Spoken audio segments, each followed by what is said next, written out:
Today's episode starts with a little bit of promo because I'm happy to see you guys back, to be seeing you guys again. Just on Friday, we will meet again. Andrea, you couldn't be happier about it, right? I am really happy. Sometimes, I don't know, I got used to it, to this kind of communication, that this sounds very strange, that I'm going to see you soon, guys. Looking forward, really much. That's what you love to hear. I got used to it. Martin, I got used to you too.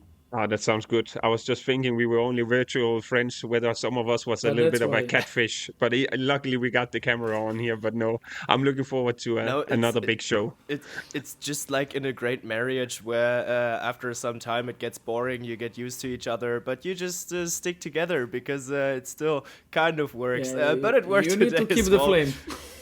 Yeah, exactly. And the flame lit high in today's podcast episode as we analyze the semifinals that are just around the corner. Have fun, guys.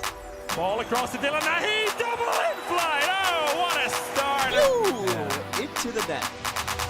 She does it again. Yes. Van Dijvenberg are the champions of Europe. Put something here. She has a game. Across the keeper. What a comeback.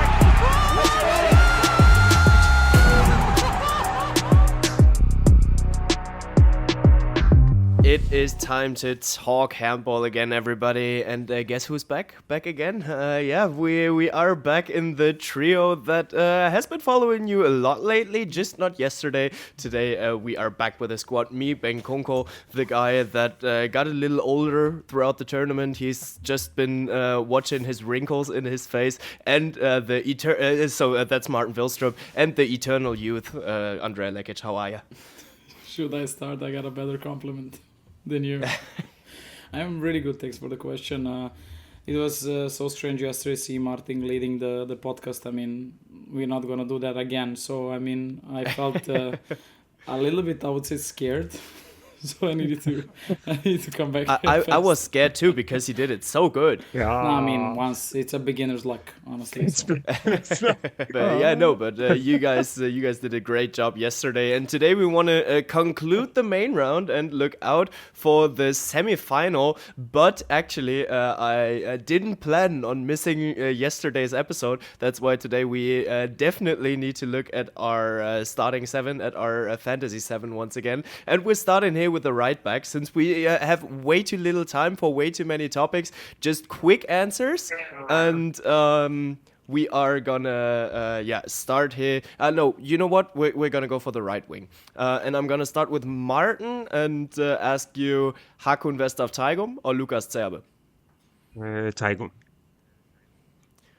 Okay, Hakun Westaf Taigum or Benz Imre. Imre. Benz Imre or Sebastian Karlsson. Imre. Benz Imre or Johan Hansen. I like Imre. Benz Imre or Niklas Kirkelöge. Imre. Then Benz Imre or Jannis Len. Staying with Imre. Benz Imre or Philipp Glavasch. Imre. Benz Imre or Odin Rickardsson. Stay with Imre. And then final one for you, Martin. Benz Imre or Aleix Gomez. Gomez. All right, so Aleix Gomez joins our Fantasy 7, and I'm having the right back to close it down for today. But at first, we do want to look at the happenings of today, because we do know our semifinalists, and we are going to start it off here in Group 1 with Germany against France, since it was almost a quarterfinal, as one could see it. Germany reached the semifinal again because France wasn't efficient enough over the game and didn't get past Wolf when it counted. Or how did you see it, Martin? Yeah, I mean, looking at the statistics, they didn't have that many saves, Germany goalkeepers compared to the French one. But I don't know what's. That's why I say when it counted. Okay, So that's true. when game was on the line, Wolf came back into the game, and then he had some crucial saves. Indeed, he did. Indeed, he did. But I don't know really about the French teams. What have been happening the last 3 games? I mean, they lost against Spain and then Germany, and I'm missing Denmark also. 3 games in a row for a French team. I don't believe I remember when they did that the last time, but I do believe the 2 last games they've been lacking some kind of, I don't know if it's attitude or energy or that extra, fire. There was something missing in the game, even though that the big star player, as we agreed on when we say something negative, then he's going to perform in the next one. And Dicamem did that today. What you're saying is absolutely right. The last games, France didn't look too convincing any longer. And today as well started the game with some technical errors, some missed shots. I personally thought that you could just feel the pressure rising on France. Or Andrea, could that be a factor why France was having such a tough start? I really don't know if that's a pressure or just they're not in a good timing. I would also call, because making too many analysis around them, because basically I think this is the first championship that we can count that many defeats in a row after I don't know how many years. I also think that it comes a momentum, or some new players are stepping onto the stage, that they really need time to adjust, and of course to hold the pressure. That's also normal, because when you have this jersey on yourself, I do think that it brings tons of pressure. But I think there is what is also for me a bit strange against Spain. That's what I saw. Like Martin said, I saw a big lack of energy. And now we have the same situation. So we know the France and their expression of the faces, how crucial is that with them. So many players are very, I would say, you can see a lot on their faces, I would say like that. And they were so calm against, for example, also against Spain. Like it didn't touch them that much. I know it did, but the impression was that it didn't hit them much, indeed. But I feel like it doesn't really fit that we talk about that topic with France right now, because as we started into the tournament, yes, everybody looked at that squad and was like, oh man, that is twice world class on each and every position. Well, we talked a lot about the goalkeeper position as well, and they showed a decent tournament. It wasn't outstanding, but it was decent. But on the other hand, where were those world-class players the last 2-3 games, especially talking about the depth in the squad? Why were they lacking so much energy, Martin? Oh, yeah, why were they lacking energy? Because as you said, I do believe they have a very strong team. I think it's a matter of flow, and then also for them as a team putting together a real strong performance. Because today, then you see Dicamem performing very well. I actually also think who would discard Min had some couple of situations where he also showed himself very well. But them as a team, where everybody just performed, the defense is super strong. Obviously, they had that against Portugal when they ran over them. But since then, obviously, also the game against Denmark, that was an intense and one of the best games I have seen so far. Maybe not in terms of handball, but since then, they just haven't found the right flow tempo in both ends, and struggling with that. There are some part of the games where then Despone has 3 saves, and then he can maybe not have a save for the next 7 or 8 minutes, and the defense doesn't give him good chances to have so. But yeah, I actually find it a little bit hard to find the exact thing about it. But in general, just a great team performance. But it's extraordinary, because I think since Chill have taken over, it's the first time they're not in a semi-final when it's obviously. Do you think, sorry to interrupt, do you think that apparently we were talking, as Bengt said, that they started really strong with a good performance, like high scoring matches and these kind of things. But I think we talked about Remili in the way that he is not in the squad, and how much his impact really has on how big impact he has on the game. Apparently, him and Dicamem playing a middle and the right back gave more results. But we don't say it's a crucial, but apparently years before, I agree. They were doing a good job. He did miss the French squad, and might be one of the reasons why we don't see them in the semifinals, but we do see Germany there. And we had Marco Grgic in the interview right after the game. Let's hear what he has to say. There's too much adrenaline. I think we need some kind of break. Maybe we just celebrate in the bus or in a hotel, but it was so hard, this match, over 60 minutes, and we'll see how we celebrate in a hotel. But in 2 days there's the semi-finals, I guess, against Croatia, I don't think that Denmark is losing against Norway today, so yeah, we're just looking forward to it. Yeah, it was an interview that he gave still under adrenaline, and you could still feel that he is happy about the victory that they achieved. But in this German national team, of course, the latest semifinal at the Euro in 2024 is still in their minds. I know Grgic didn't play back then, but Andrea, do you feel like such an experience can still, have an impact on a team? Of course, I think they're really showing a strong performances in last, let's say, 2 or 3 years with a medal from Olympics, then continuing a great performance, and now still. So they're having some, I would say they are now on their top in last, I don't know how many years, like they are being consistent. Let's say it like, let's call it like that.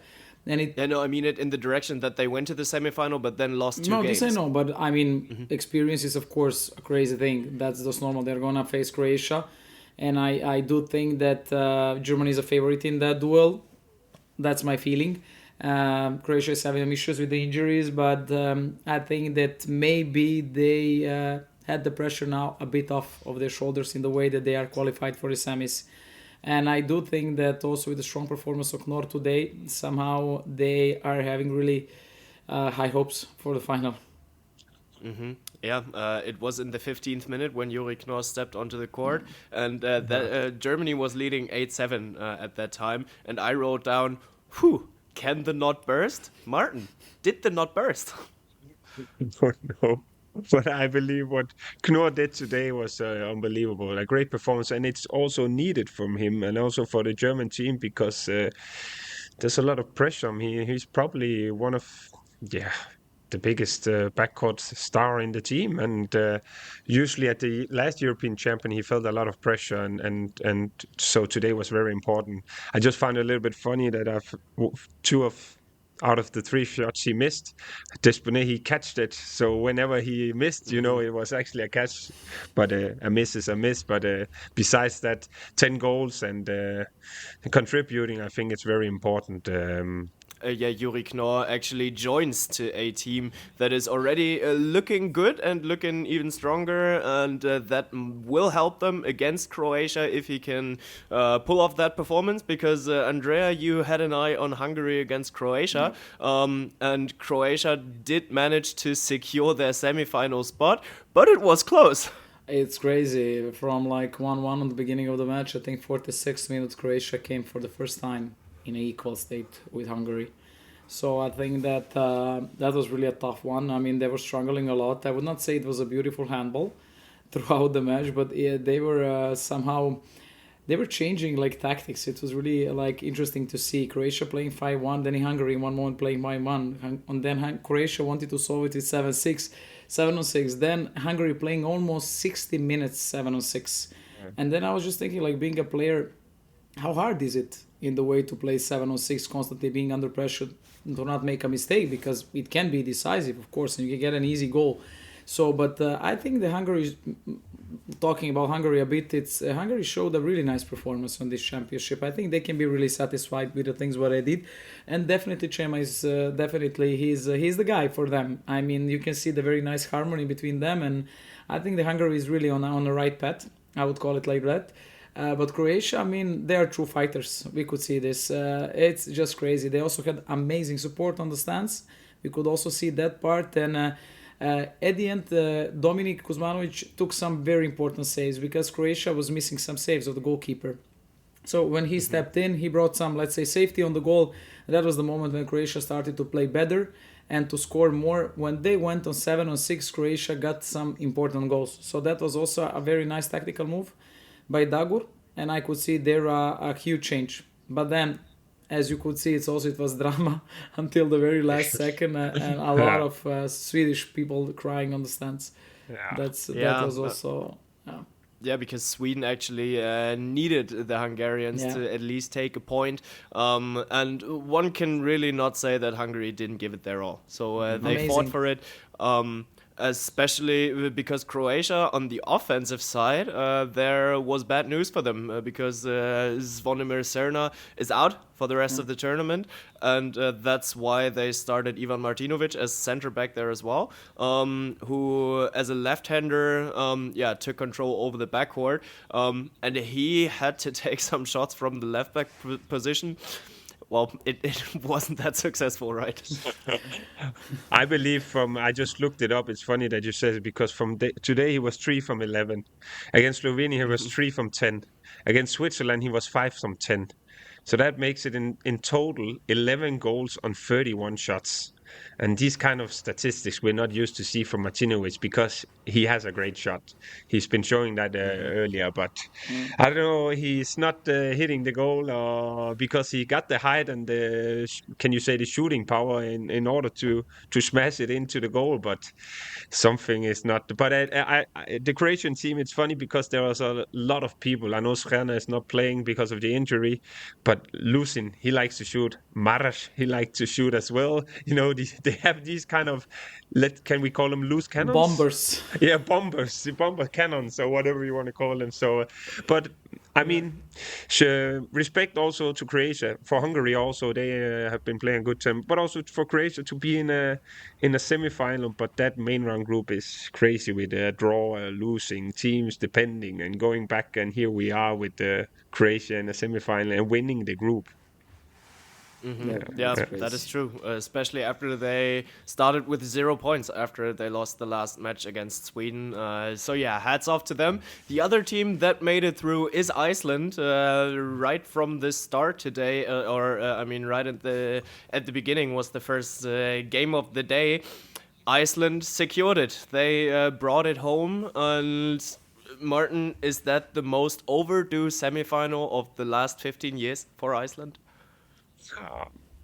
It was very important for them. You could see it also after with the celebrations, what it meant to them and a small nation. And we spoke about Faroe Island earlier. You know, Iceland is a little bit further ahead in terms of being there on the top, but also with the spectators being there. To me, Iceland came out with the energy that I expected they would have the other day against Switzerland. Vidarsson was playing good, Rickardsson was playing good, and even Oma Ingi also had a good game today. The other games we have seen Viggo Kristjansson putting together a good game. And for me, Miljan Vujovic in goal for Slovenia was one of the reasons that Iceland was not leading bigger at halftime. And throughout the game, I actually had a feeling from Slovenia. Also, again, a lot of respect for them with the tournament and all the injuries. But for the first time, I felt like I saw a team that you could see it's a tough tournament. Many games have been played. Yes. They played yesterday. They looked a little bit tired in the end, and there Iceland had that little bit extra of energy. Yeah, they did. Especially you could see that after halftime. So you said lead even bigger at halftime. It was only in 18-16. So scoring 16 goals in the first half against Iceland, not bad at all. But then coming out of the break and conceding a 7-1 run or what it was, you could just see that Iceland, they wanted to get out there and get into that semifinal with all that they have. Andrea, how hard is it to stop that Iceland train once they do get into their pacey game? Because it was exactly that after the break. Fast breaks, back running, it was insane. I don't know, if I was in defense, I was just talking now when I was in Malmo, I was just thinking should I hold my teammate for the hand, standing next to me, and I would just be like that. I mean, I would try to double each if it's possible, to risk on one side, because they're so dominant playing one-on-one.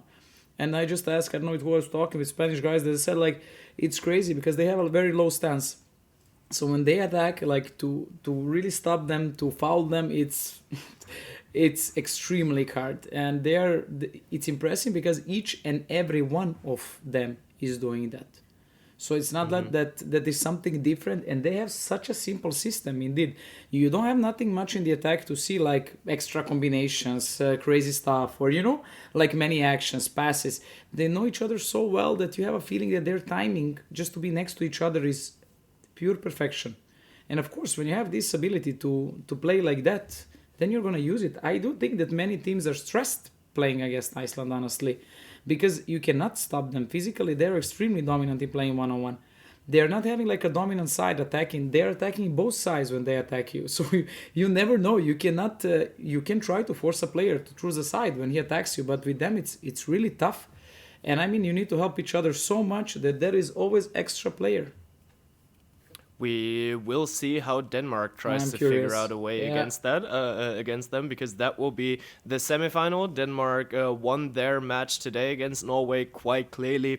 Well, Norway didn't bring in the entire energy over the whole 60 minutes any longer, but one can't blame for them for it.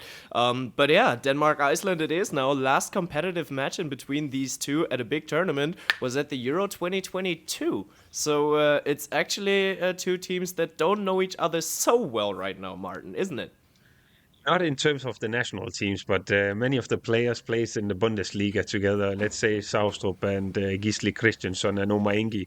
I bet Vilstrup has some insider knowledge about Gisli and Omar Ingi for a couple of trainings in Magdeburg, what to do.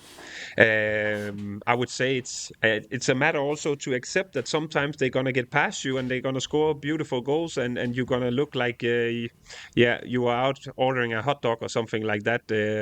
But on the other hand, it's also about creating small areas with a lot of people and then try to fall them and make a free throw, and then also try to provoke some technical mistakes from them because they play at a high tempo. I know it sounds easier than it is, but otherwise maybe also try to force a couple of shots from 10 meters if they're willing to do that. It's not that often they do, but yeah, I'm looking forward to that game. I have to say, statistics that is speaking in Denmark's favor is that Andersen now played 31 national games and he won all 31 of them. Never draw or lost. Okay. So that's why we took him in. That's why we took him into the team.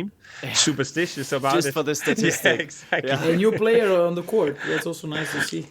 Yeah, it was impressive that he is back and that he has so much trust in his shin bone already once again, because it's been like, 2-3 months since he left the court injured with a broken shin bone.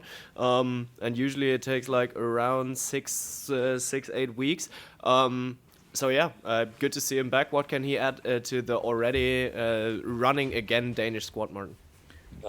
We saw at the Olympics also Andersen together with Pytlik and Gisli. He can, I think he can be more dominant in terms of the 1-versus-1. He can also take the ball under his arm and go towards goal, where Lauge has maybe taken the role that being the experienced one. Andersen is a young one. He want to go full speed also. And if he can get into the flow together with Gisli and Pytlik, that's going to be very, very, very dangerous for the opponents. But let's see, today was it the second game after the injury? I think he did pretty okay. But on the other hand, Lasse Andersson, and we rested Lauge today. But he's a dominant player for Aalborg, plays in the Champions League. He's a big talent. So obviously, if he's fit to play on the biggest stage, then it will be a plus for Denmark. But after an injury, we all know it's difficult. Yeah. A man that is not just in okay shape is Simon Pytlik, or Andrea, just okay shape, right? Is he in MVP shape? That's the question I'm having today. I mean, his play is outstanding, really. I really love how he plays, and as I told you, I mean, he's one of my favorites, definitely here on the tournament, as he always been. And I had this, I never told this story, but it was... Is it the same reasons that Gola has? Or? No, Gola stays the favorite one. No. Let's go. All right, keep going. I mean, I could also count few of them, but let's move on with Simon Pytlik. His father Jan was my coach in Vardar in Macedonia, so Simon was coming there, and he was really a small guy, you know. And it's interesting to see him after the trainings, our trainings. He would stay there and like take the ball and shoot like 100 times on the goal, trying to imitate a lot, as I remember Michael Hansen. And it was good to see, you know, completely changing, and rotation of the shoulder and the wrist and the elbow. So it was good. And then now they see him like being that big player. It's simply outstanding. But also, like what I like with Denmark game is they have so many good options to change both attackers, and Gitzel and Pitlik playing the last defenders. It's so important to give them rest throughout the match. I say that's a blessing. Having these kind of players to have these minutes of rest, it's simply what gives them freshness in the attack, 100%. And they could do that a little bit today. What amazed me with Pytlik is always the room between number 1 and 2 over there. I think he's unbelievable. Whenever It's Gitzel crazy. goes, he's timing in it and getting free shots from that angle. He's an expert. I think just to say about how much Gizels makes the space, it's really, I think, insane. But this, as you say, this timing what they have between each other, it's It's a connection. Connection, look, learn, Yeah. and just be amazed. Yeah. One of the best ones. Well, I don't say too much when I say it's the best one in the tournament as of now. But the games that are counting, they are just coming just around the corner, and we will be doing a live show. So on Friday, you can join us for every game on Sunday as well. Of course, 45 minutes before each and every game, we will be live on EHF TV. So make sure to tune in there. Go check your local broadcasters. And yeah, then if you don't have streaming rights in your country, then you can go to EHF TV and watch us. I'll be happy to see you guys again there. But before we close it down for today, I promised you the best right back of the tournament. So we are going to get in there and close it down here today for our Fantasy 7. So Martin, I'm starting with you here. We're taking Viggo Kristjansson or Renas Ustjins. Renas Ustjins or Patrick Andersson? I would go for Ushins. Renas Ustjins or Melvin Richardson? I'm gonna go with Renas Ustjins. Okay, Renas Ustjins or Albin Lagergren? I will still go for Ushins because of this tournament, simply. Ustjins or Sandel? Ustjins. Renas Ustjins or Marcos Fils? The still counting tournament, go for Ushins. Okay, I'm a little bit sad because of that, because I wanted to ask Marcos Fils or Alex Dushabayev, but now it's gonna be Renas Ustjins or Alex Dushabayev. I'm gonna go with our German fella again, Ustjins. Uch. Okay. Ustjins or Oma Ingi Magnusson? That's a tough one. I would say let's make it more interesting. Then let's go for Magnusson on this one. Oma Ingi Magnusson or Dika Mem? Dika Mem. or Matthias Gitzel?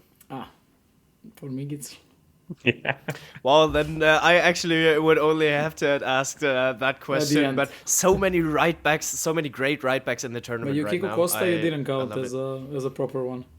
Yeah, Kiko Costa is. I needed to decide on people, but yeah, you're right. Kiko Costa should have been there. Then I'm just gonna put it after Matthias Gitzel or Kiko Costa. It's for Martin Eirason.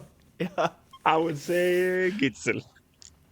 Still the same, Okay. I think. Lucky us. Then Matthias Gitzel can join our Fantasy 7 here. And yeah, that's where we close it for today. We see 4 semifinalists: Germany against Croatia and Denmark against Iceland. Those matches will kick off on Friday, and of course we have the 5th place match as well. What I need to look up real quick here, but that one's going to be Portugal against Sweden. Andrea, quick favorite there? I will go for Portugal. Martin, you agree? Yeah, actually I do.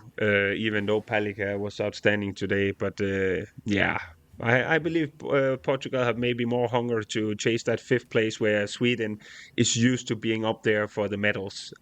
So they want it more, if you can put it like that. We'll look a little deeper into that game. 45 minutes right in front of it on EHF TV. So if you guys don't want to miss that, tune in on Friday when it's time to talk handball again, everybody. Ball across to Dylan Nahi, double in flight. Oh, what a start! She does it again.